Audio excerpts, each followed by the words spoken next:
दोस्तों आज मैं बात करूंगा एक ऐसे इंसान की जो चीते की रफ्तार से दौड़ता है और जिसकी रफ्तार का अंदाजा सिर्फ हाई डेफिनेशन कैमरे से ही लगाया जा सकता है।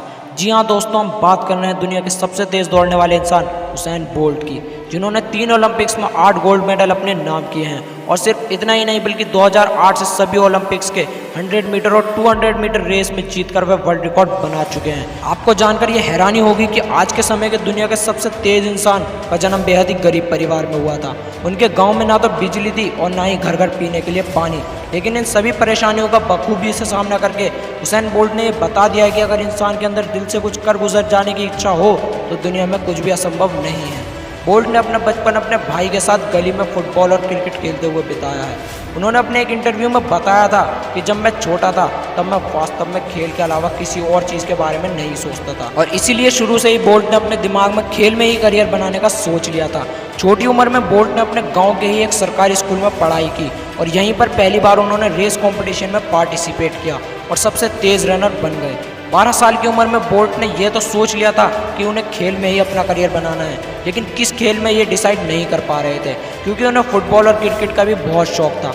लेकिन उनका ये कन्फ्यूज़न भी बहुत ही जल्द दूर हो गया जब उनके कोच ने क्रिकेट पिच पर बोल्ट को दौड़ते हुए देखा और बोल्ट को सलाह दी कि वह स्प्रिंटिंग में कोशिश करें। बोल्ट ने अपने कोच की सलाह मानी और कोच मिल्स से अपने दौड़ की ट्रेनिंग लेना शुरू कर दिया और पहली ही बार में 15 साल की उम्र में कैरिबियन रीजनल टीम जमैका की तरफ से खेलते हुए 2001 में 400 मीटर और 200 मीटर दौड़ में रजत पदक जीत लिया और फिर 2002 में वर्ल्ड जूनियर चैंपियनशिप में एक गोल्ड मेडल के साथ 3 पदक जीत लिए। लेकिन इसी बीच में जीवन में कठिन समय भी गुजारना पड़ा जब बोल्ट को नसों में चोटों की वजह से मई 2004 में उसेन बोल्ट को ओलंपिक में हार का सामना भी करना पड़ा और वह कोई भी पदक जीतने में सफल नहीं हो पाए। लेकिन इसके बाद भी उन्होंने हार नहीं मानी और जी जान से अगले ओलंपिक की तैयारी में लग गए। और फिर क्या था, 2008 के समर ओलंपिक में 100 मीटर, 200 मीटर और 400 मीटर दौड़ में 3 गोल्ड मेडल एक ही ओलंपिक में जीतकर वर्ल्ड रिकॉर्ड बना दिया। इसके अलावा 2008 से अभी तक के सभी ओलंपिक्स में 200 मीटर में वे वर्ल्ड रिकॉर्ड बना भी चुके हैं। एक इंटरव्यू में पूछा गया कि जब फाइनल रेस का मौका आता है तब सभी धावक का दिल तेजी से धड़कता है और शरीर में एड्रेनल पंप होता है, उसी समय उसेन बोल्ट के दिमाग में क्या चलता है। उसेन बोल्ट कहते हैं कि मैं रैंडम बातों के बारे में सोचने की कोशिश करता हूँ कि आज रात में खाना क्या खाऊंगा, आज किससे मिलना है, वगैरह वगैरह। लेकिन जैसे ही रेफरी बोलते हैं ऑन योर मार्क्स, वैसे ही मेरा पूरा फोकस रेस पर लॉक हो जाता है। बोल्ट खुद कहते हैं कि जब मैं ट्रैक पर जाता हूं तो मुझे लगता है कि मुझे कोई नहीं हरा सकता। दोस्तों, उसेन बोल्ट की जो मस्त मौला पर्सनैलिटी है हम देखते हैं वह सिर्फ ऊपर का मुखौटा है। उसेन बोल्ट कहते हैं कि मेरे कोच का जवाब हमेशा ना ही होता है। मैं कितनी भी अच्छी रेस कर लूँ या मैं कितनी भी अच्छी ड्रिल लगा लूँ, अगर उनसे पूछा जाए कि क्या मेरी टेक्निक अच्छी है तो उनका जवाब हमेशा ना ही होता है। शायद कोच का यही काम है। लेकिन बोल्ट हमेशा टॉप एथलीट नहीं थे। कोच मिल्स ने बोल्ट के साथ काम करना तब शुरू किया था जब वे बहुत छोटे थे। 15 साल की उम्र में बोल्ट ने 200 मीटर रेस जीतकर यंगेस्ट एवर वर्ल्ड चैंपियनशिप जीत लिया, जो आज से पहले किसी ने भी 15 साल या इससे कम उम्र में नहीं जीती थी। फिर 2 साल बाद 17 साल की उम्र में उन्होंने उसी प्रतियोगिता में वर्ल्ड जूनियर रिकॉर्ड भी तोड़ दिया। पूरी जमैका को उम्मीद थी कि ये लड़का ओलंपिक्स में गोल्ड मेडल लेकर ही आएगा, लेकिन उसेन बोल्ट 2004 के ओलंपिक्स के पहले ही राउंड में चोट के कारण बाहर हो गए। वे कहते हैं कि जिस साल में प्रोफेशनल प्लेयर बना उसी साल में मुझे बार बार इंजरीज हो रही थी। असल में बोल्ट को स्कोलियोसिस था, जिसमें स्पाइन के बगल में थोड़ा घुमाव आ जाता है। बोल्ट कहते हैं कि बचपन में कोई तकलीफ नहीं हुई, लेकिन प्रो एथलीट बनने के पहले साल में वर्कलोड बढ़ गया और इसके बाद इंजरीज होने लगी। लेकिन ये बात जमैकन मीडिया को नहीं मालूम थी। सबका अनुमान नहीं दावा था कि ओलंपिक्स में हारने के डर से उसेन बोल्ट ने दर्द का नाटक किया है। यह बोल्ट के लिए दूसरी बड़ी सीख थी कि बोलने वाले तो बोलेंगे ही। इधर कोच और बोल्ट ने अपना काम शुरू कर दिया। उन्होंने एक स्पेशलिस्ट थेरेपिस्ट बुलाया और साथ में अपने स्पाइन और गर्दन को मजबूत करने के लिए बोल्ट ने और ज़्यादा कठिन ट्रेनिंग शुरू कर दी।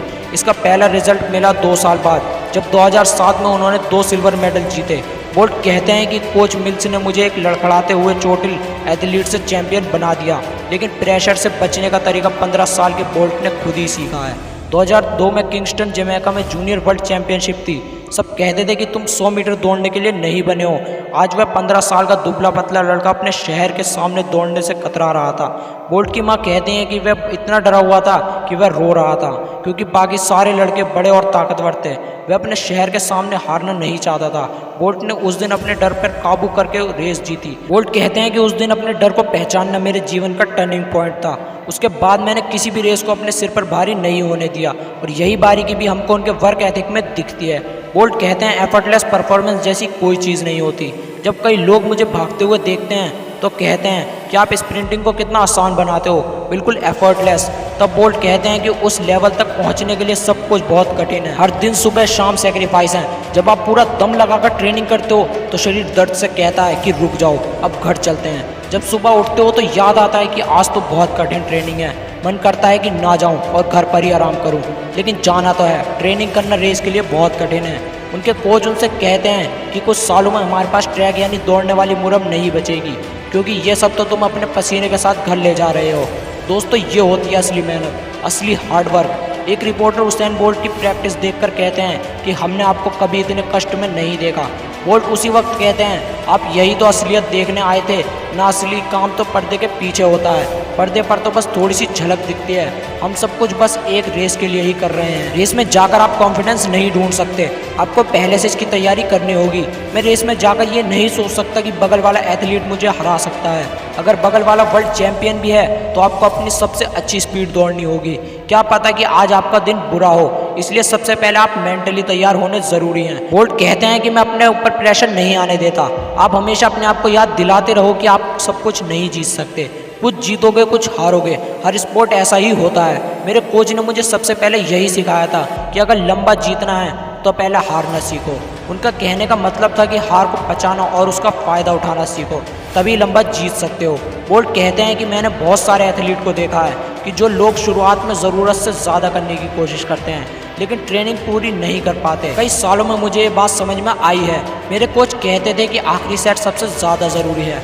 असली इम्प्रूवमेंट खासकर आखिरी सेट में ही आता है। जब आपकी इच्छा होती है कि आप घर चलें, तब आपके मेंटल बैरियर के उस पार जाना है। इस बैरियर को धक्का लगाना ही असली इम्प्रूवमेंट है। दोस्तों, मैं आशा करता हूँ कि आप उसेन बोल्ट की मेहनत और डेडिकेशन से ज़रूर कुछ सबक लेंगे। फ्यूचर में आज से भी ज़्यादा मेहनत करेंगे।